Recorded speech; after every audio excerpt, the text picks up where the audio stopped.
Saudaraku, sebanyak 50 imigran Rohingya yang saat ini berada di ID Sport Center atau ICC akan dipindahkan ke Lok Sumawe hari ini pada Jumat 15 Desember 2023. Kasatpol PP dan WH Aceh Timur, Tengku Amran mengatakan terkait proses perpindahan pihaknya sedang menunggu Badan PBB Urusan Pengungsi atau UNHCR.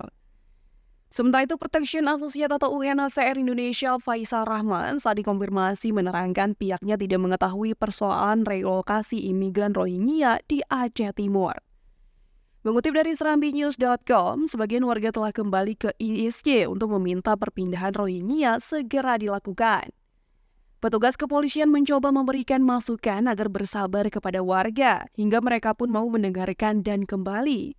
Sebelumnya warga juga sempat melakukan aksi protes terhadap imigran Rohingya agar kembali dipindahkan dari ISC pada Kamis malam. Kapolres Aceh Timur AKBP Andi Rahmansyah menerangkan, aksi protes tersebut dilakukan oleh warga yang terdiri dari anak-anak muda dan orang tua memprotes penolakan terhadap keberadaan dan relokasi imigran Rohingya di ISC di ID Raya. Ia melanjutkan warga juga mengancam akan datang lebih banyak lagi jika Rohingya tidak dipindahkan dari ISC.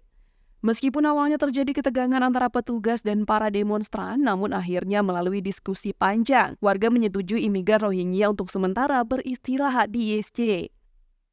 Untuk diketahui, ini merupakan penolakan kedua kali setelah imigran Rohingya tiba di Aceh Timur pada Kamis 14 Desember 2023. Setelah mendarat di TPI ID Cut, Gampong Senebuk Baru, Kecamatan Darul Aman, warga setempat juga menolak untuk menerima imigran Rohingya. Warga bahkan menetapkan batas waktu sampai sore hari untuk pemindahan imigran tersebut dari kampung mereka. Diketahui pengungsi Rohingya yang mendarat tersebut berjumlah 50 orang, keseluruhannya adalah laki-laki. Namun tidak ditemukan kapal yang mengangkut mereka di sekitar lokasi perairan.